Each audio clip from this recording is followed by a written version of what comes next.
we can probably go over the other endings since we, have that. I think you can check them out if you go to the options. Go to the options and... The gallery! It's in yellow text meaning I complete everything. Yep. Here's the basic ending. Basically, you complete the game on easy or complete the game in over 4 hours without getting all the items. Sup? They're going to see you. If you beat the game with 100% of the items, I think, or just under 4 hours. Oh yeah, you got that one. Just under 4 hours without all the items. 4 hours without you heard without the helmet. You see her face.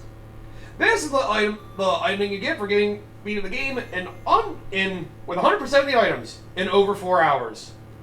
Actual Zero Suit. I'm trying to remember because I don't think I ever got 100% items, but I did get this ending before because maybe it was a speed run because I think I had like 70 some items, but maybe it was a different time. I'm not sure. Oh, it could have been just plain speed run.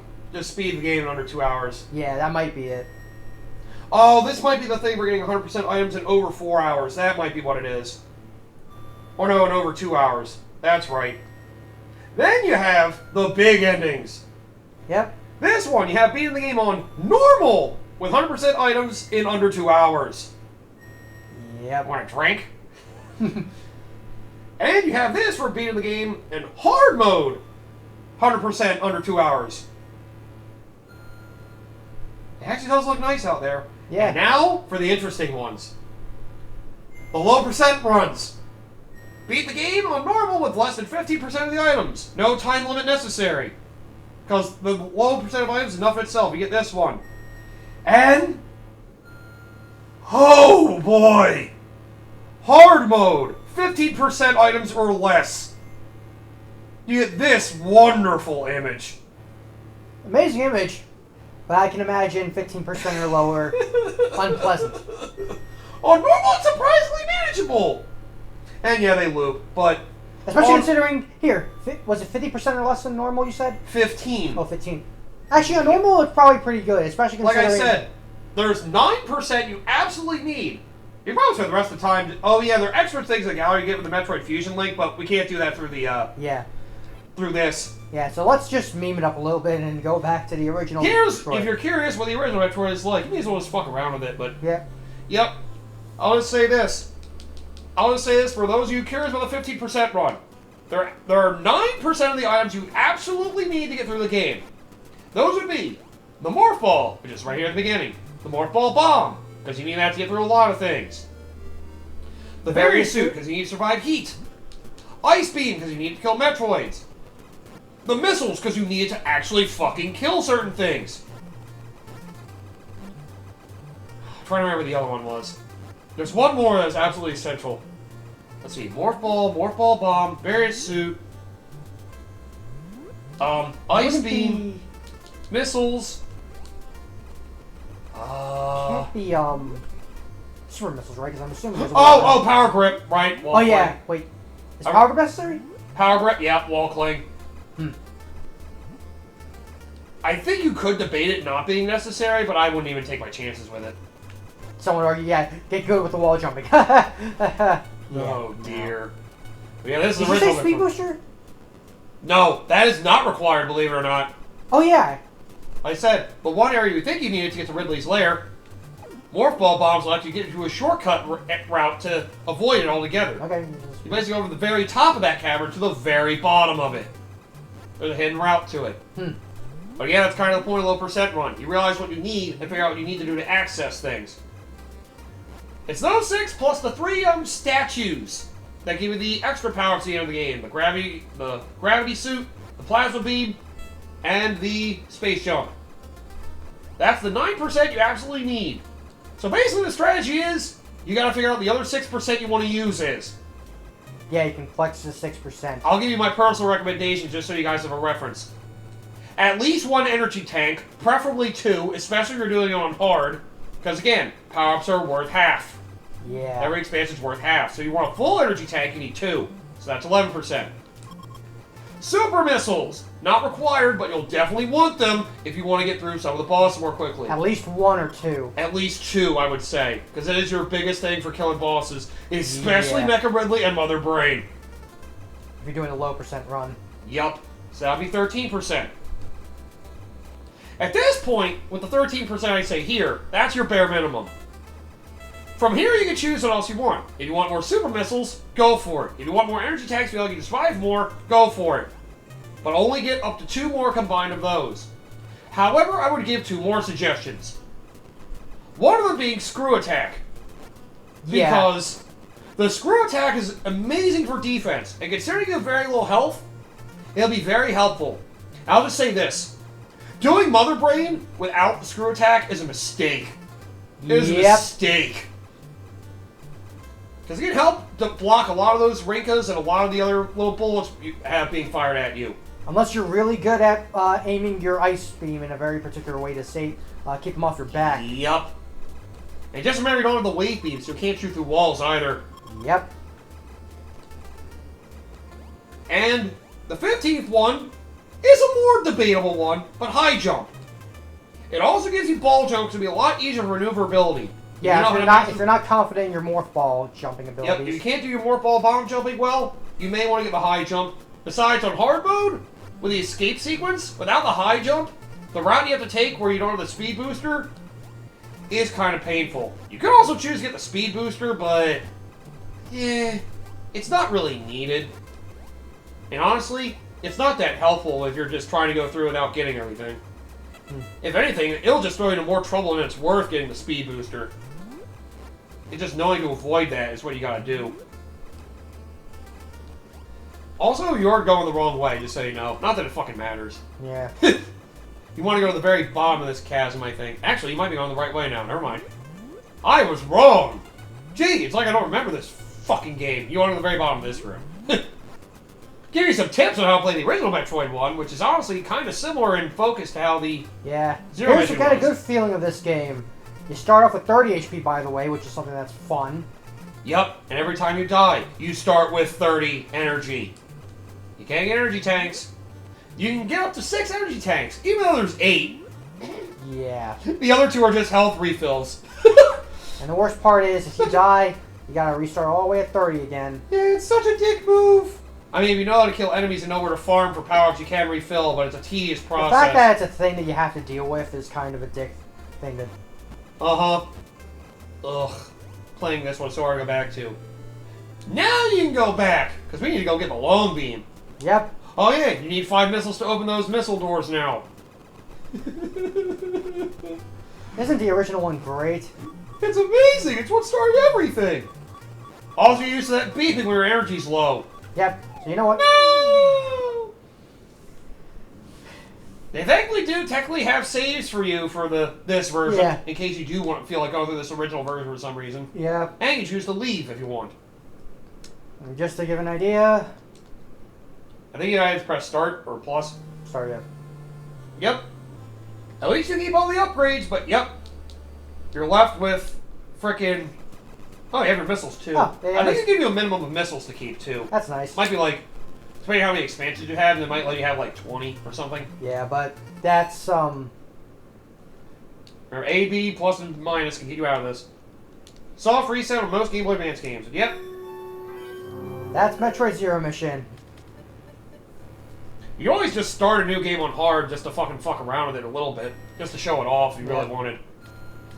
I don't care which file it is. Honestly, I can just get all these back whenever I wanted. Not a big deal to me. Let's just show off hard mode just for... And the yellow text shows you beating all the difficulties. Which, don't worry about it. Beating the difficult doesn't really get you too much, besides that a few endings. It's more for the endings. Beating the game the first time will get you all the, basic unlock hard mode. I want to say that getting all the stuff in the gallery might unlock the sound test, maybe? Maybe? I think the sound test is... Or maybe being on hard unlocks the sound test. That's what it is. Yeah, that might have been it. Because I do remember at least beating the game once on hard mode. Yep. Just a nice reminder for hard mode. You take twice as much damage and every expansion's worth half. And there are more enemies. That's about it. But yeah, I may as well give my thoughts as well. Unless you have anything else to add. No, that's all I got so far. Yep, while you just fuck around with this, I'll just give my thoughts. Metroid Zero Mission is honestly the last 2D Metroid game I played before, well, Samus Returns came around anyway. Yeah, I actually played original Metroid 2 before I played this. Because, well, I never got around to this until I started messing around with the GBA emulator. This is the first game I got, because I was like, I never played this game. And honestly, because I didn't know what I was doing, because I wasn't, like, super familiar with Metroid games like I am now, I did not have that fun a time with it. And, well, it kind of frustrated me because I had no idea where I was going, what the hell I was doing, so I just got to the game and it felt like a chore. I remember liking Fusion more because of its linear approach. But, you know, I actually went back to play it. Funny enough, I bought it for my Wii U and played it back when I got COVID back in, like, 2021. And, I actually took the time to play it again, and I appreciated it so much more. I got to realize that it's basically Metroid 1, but a Metroid Fusion's engine, giving a lot of the improvements that Super Metroid had. And, oh my god, I gave it appreciation over Samus Returns afterwards and realized how good it is. And the fact they designed it with so much freedom basically allow you to, you know, ignore a lot of power-ups, try to go through it as little as possible to really challenge yourself. It was nice that they allowed that option, and something that very few games of its kind do. And something that the only, like, community of people that really challenge themselves these games would do. Oh, you already ruined it! You didn't even need that! But, yeah, I'll say, I definitely like this game a lot more than I did back then.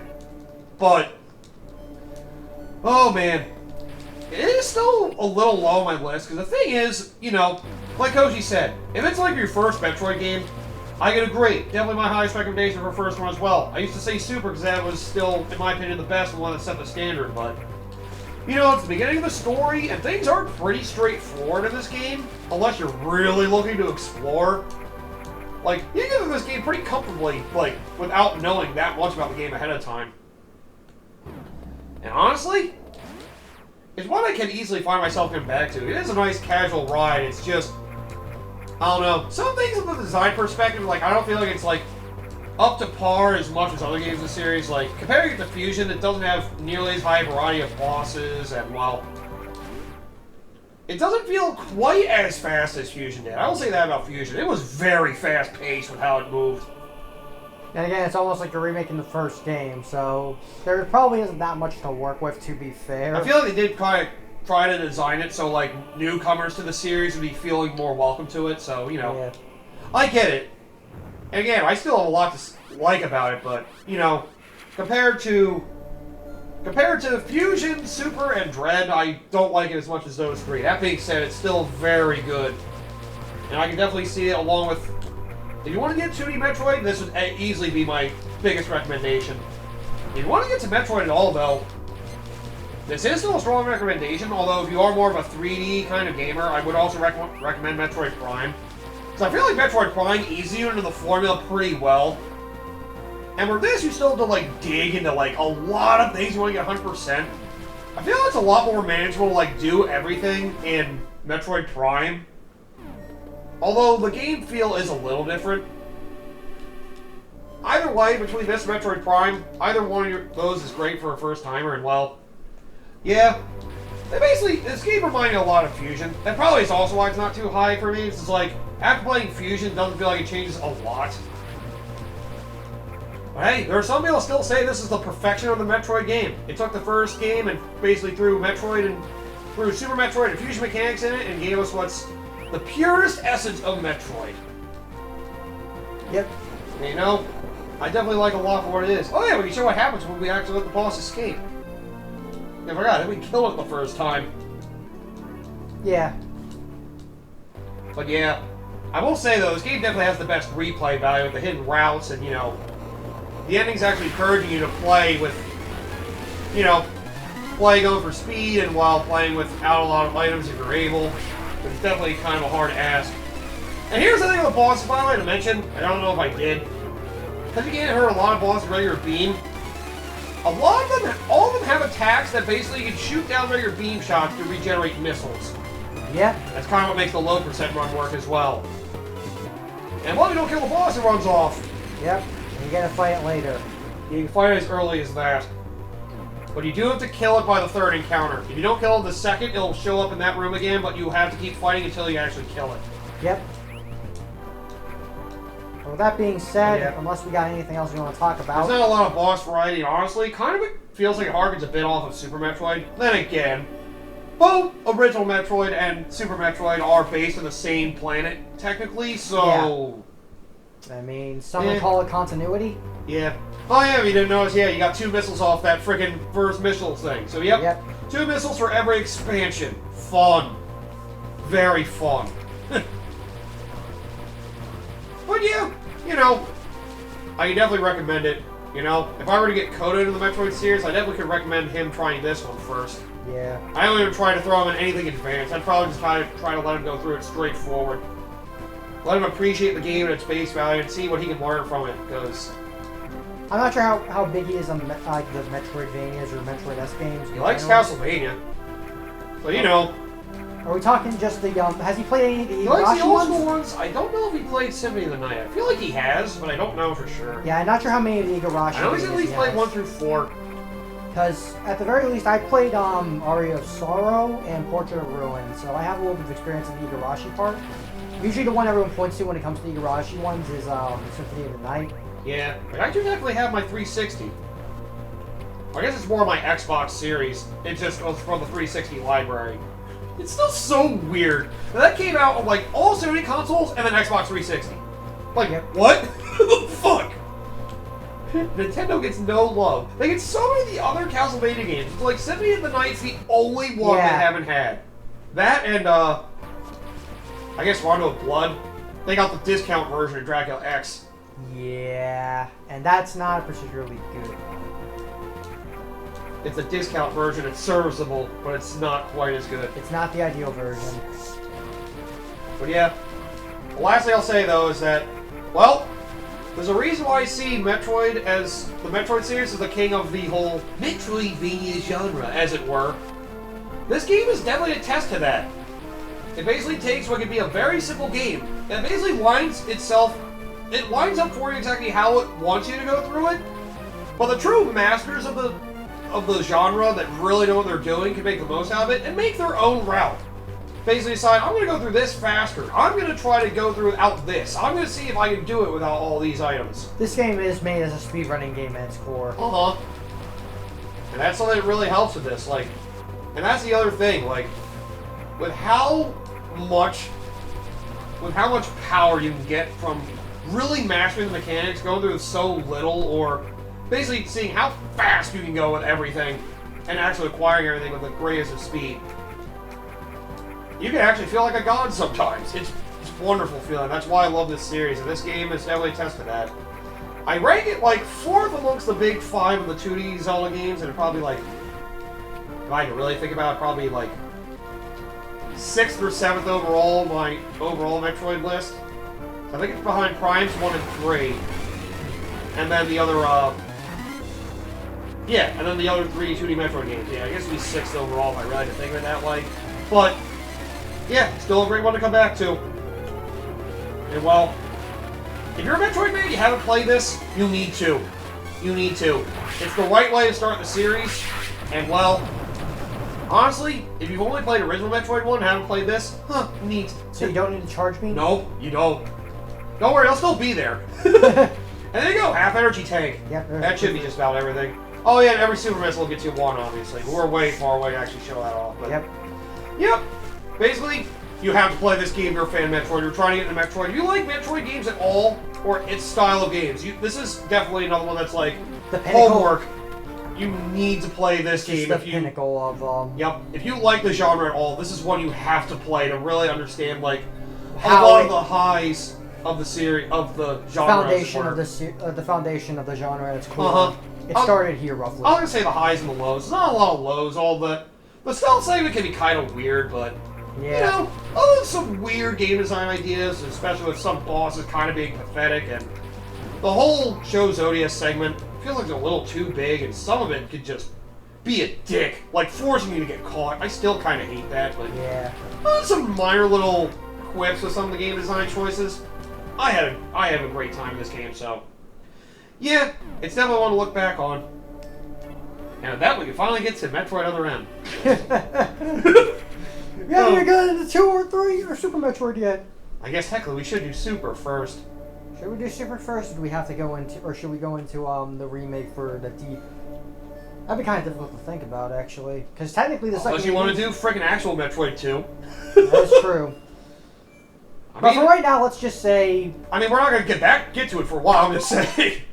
Technically, there's a case to be made about doing Fusion before Other M. True. Because technically a lot of elements from Fusion show up in Other M. Yep. But that's everything. At least the value that I want to show off anyway for this game. Yep, just getting all the endings, we show them off. Just a reminder, go through the game really fast, go through a few items, experiment! That's the fun of this game. And, well, the Metroid series, once again, I feel like it always needs more love. It sounds like Dread's starting to bring a little more to popularity. I'm hoping Prime 4... Prime Remastered is another one that's kind of jumped up. I heard Prime Remastered is actually doing pretty well. It sold 1 million physically, which apparently Nintendo was not ready for. They didn't think it was going to sell that much. Yeah. Goes to show that people are finally starting to warm up to the series. Then again, now that Europe is finally starting to get exposed to it. But yeah, then again, Europe has not really had too much exposure when it comes to a lot of Nintendo franchises. Well, so being exposed to something like they this, got the Switch library. They got the Switch online libraries. Basically, see all the Metroid games, at least the core ones, not the remakes. And now they got an entire new audience that wants Metroid. And they got Prime Remastered, with Prime 4 supposedly coming soon. Like, they got their fill. Now's the time for them to get into the series. Yep. If there was ever a time to get into Metroid, now is the time. Yep, with that, I guess we'll figure out what we're going to play after this. Yep, this is Kingslayer Koshi. And the MJ406! See you guys next time for whatever it is. Who the fuck knows? I vote Other M. You would.